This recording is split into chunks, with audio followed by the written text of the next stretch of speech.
Holly always looks like she's struggling financially, doesn't she? These are my mom friends who look down on me and revel in their sense of superiority. One day, one of their daughters touched my cherished piano without asking. Please don't touch the piano. If you're going to make a fuss over your piano, then take this. After spilling coffee on it, their faces changed when they learned the truth. I am Holly. I enrolled my daughter, who just turned 3, in preschool. At first, she didn't want to be apart from me, but she got used to it within a week. I feel a bit lonely, but I'm happy to see her grow. When I pick her up, she tells me all about her day. She seems to enjoy her daily experiences at preschool. I joined a mom friends group when my daughter started preschool, but honestly, I'm not great at socializing. Still, I have to get along with them for my daughter's sake. There are 6 of us in the mom friends group, including me. All of us are moms of kids who play well with my daughter. They're all lovely people with deep affection for their children. They're more experienced in parenting, so I learn a lot from them. Above all, they're kind people who accept me, even though I'm not good at communication. However, there's one person I can't get along with. Good morning, Holly.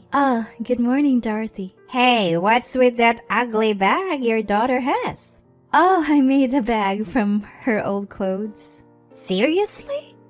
A bag made from old clothes? That's so poor.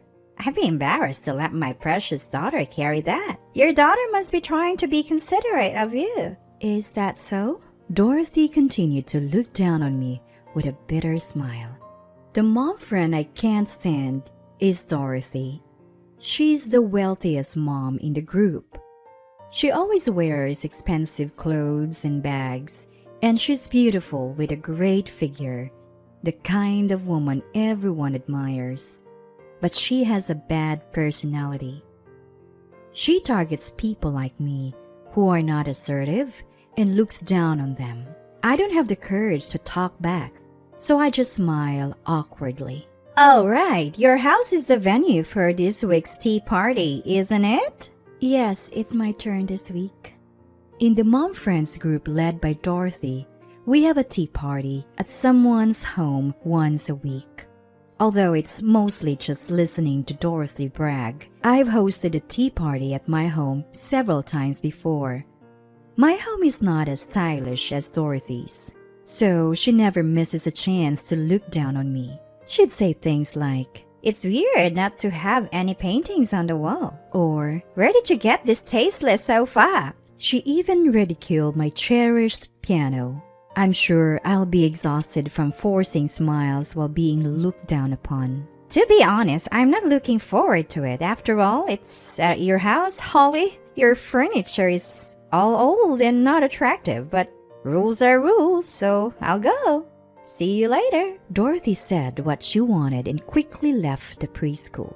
After parting with her, I felt heavy thinking about the upcoming tea party. On the day of the tea party, as the other mom friends entered my home, Dorothy came in last. Today, she looked even more stylish than usual. Dorothy stands out in my modest home, looking out of place. Wow, you still have all this old furniture. I gave so much advice last time. Why don't you replace this sofa already? Oh, I forgot. You can't afford it, Holly. Ignoring Dorothy's arrogance, I started preparing tea and snacks in the kitchen. The other mom friends are chatting in their seats, but Dorothy is walking around the house alone. I wish she wouldn't snoop around. It's embarrassing. Oh, Holly, you still have this old piano? Hearing Dorothy's loud voice, I rushed to the scene. She had entered my piano room without permission. I had put a "Do Not Enter" sticker on the door to that room, but Dorothy seemed to have ignored it. The other mom friends, hearing her voice, started gathering in the room. Sorry everyone, could you please not go near the piano in that room? Dorothy frowned at my timid request. What? Why would you say that? That's not how you treat guests. I apologize, but that piano is very precious to me. Even a small scratch would be a big deal. Please understand. A scratch? It's already an old piano. What's one more scratch? You really are like a poor person, cherishing something like this. Sorry, the tea is ready. Let's relax in the living room. Somehow, calming Dorothy down, we returned to the living room with the other mom friends. Dorothy seemed displeased about being corrected. She left looking irritated without even finishing her tea or snacks. I worried this might affect my daughter's friendships, but she never came home crying. For now, I was relieved. But Dorothy's arrogance escalated. She spread false rumors among the mom friends and flaunted her expensive clothes and bags. She even looked down on my husband's income and my daughter's appearance. I don't mind being looked down upon, but it's uncomfortable when she speaks ill of my daughter and husband. I told her to stop, but it didn't seem to have much effect. A month passed like this, and it was my turn to host the tea party again. I welcomed the usual mom friends, but Dorothy hadn't arrived yet. According to the others, she would be late. We decided to start the tea party without her. Without someone bragging, it was surprisingly peaceful.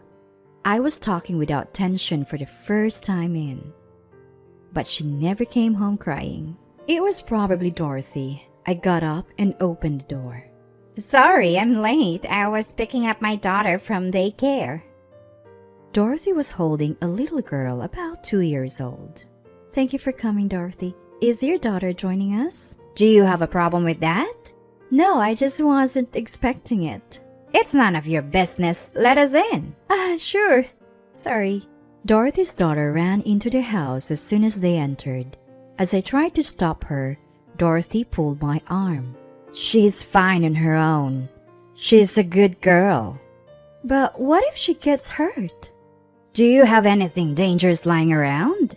No, but since you're here, Dorothy, how about we have lunch? Would your daughter like to join? Wow, you're actually being considerate. However, Dorothy only called her daughter's name and didn't try to bring her to the living room. She left her daughter unattended and went to the living room where the mom friends were waiting. I managed to catch Dorothy's running daughter and took her to the living room.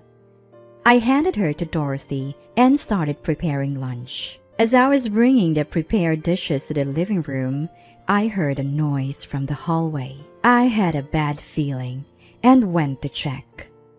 Dorothy's daughter was pulling out my daughter's toys and playing with them. Sorry, these are my daughter's favorite toys. Let's put them back where they were. As I gently spoke to her and tried to take the toy, she dropped it and started scribbling on the wall with crayons.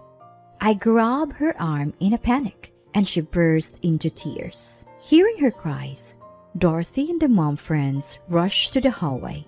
What are you doing, Holly? Making my daughter cry. She was just playing. I'm sorry, but she was drawing on the wall.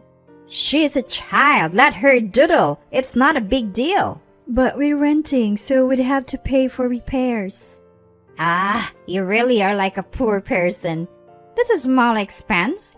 You should have been prepared for this when you had a child. Poor thing. She was having fun. Dorothy starts lecturing me instead of scolding her daughter. The other mom friends just looked the other way, not daring to oppose Dorothy. I give up on reasoning with her and decide to focus on lunch. As usual, she complains about my cooking, calling it bland, tasteless, and inedible. I thought I made a good meal, but today it just doesn't go down well.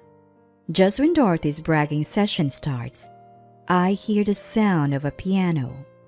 I rush to the piano room, and as expected, Dorothy's daughter is playing it. I had left the piano lid open and forgot to lock the room. Stop! Don't touch that! I raise my voice, and characteristically, I pick up her daughter and usher her out of the room.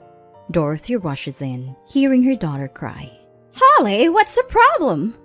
Why are you making my daughter cry? Please, just don't touch the piano. It's really important to me. I bow my head, but Dorothy seems displeased. What's the big deal? It's just an old piano. She splashes her bottled coffee all over the piano.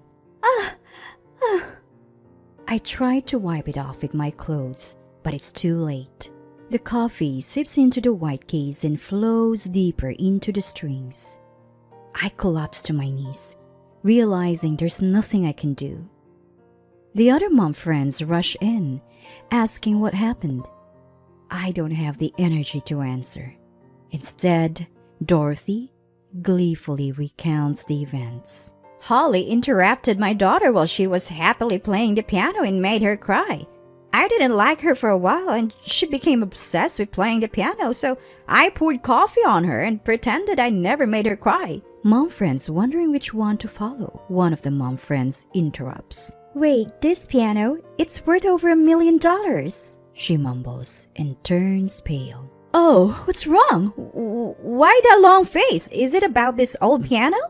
This piano is worth over $1 million. It's a rare piece, one of only a few in the world. She's right. This piano was purchased by my grandmother.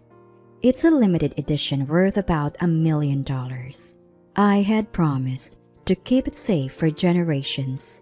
I never thought it would be ruined like this.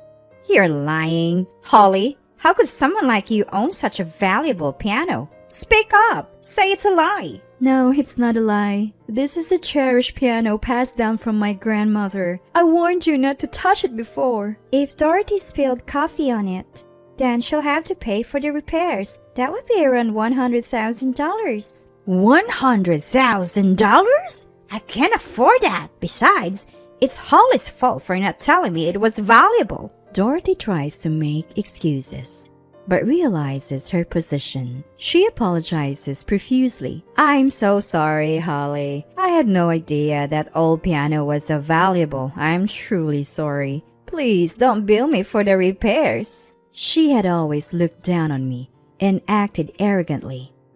Is she really sorry? I think about her past behavior. She's always looked down on me, brought her daughter without notice, and let her play without supervision. She even lectured me for interrupting her daughter's playtime. Dorothy said, if you had told me it was valuable, but you don't spill coffee on something someone cherishes, valuable or not, I can't forgive her. Stop apologizing, Dorothy. She looks up at me, hopeful I will tell her that. I'll send you the bill for the repairs. Please take your daughter and leave. What? She stands there stunned. I point to the door, and the other mom friend escort her out. The tea party ends. I later bill Dorothy for the repairs. Her husband visits and apologizes. Apparently, her attitude had been a problem for a while. He says he is being looked at in a negative light because of this incident. She starts working to pay off the debt and stops attending tea parties. I make sure to lock the piano room from then on. Since then, the piano has been beautifully restored, and in order to prevent such a tragedy from happening again, he has developed a habit of turning the doorknob to make sure the room is securely locked. I resent my inability and wish I had done this from the beginning.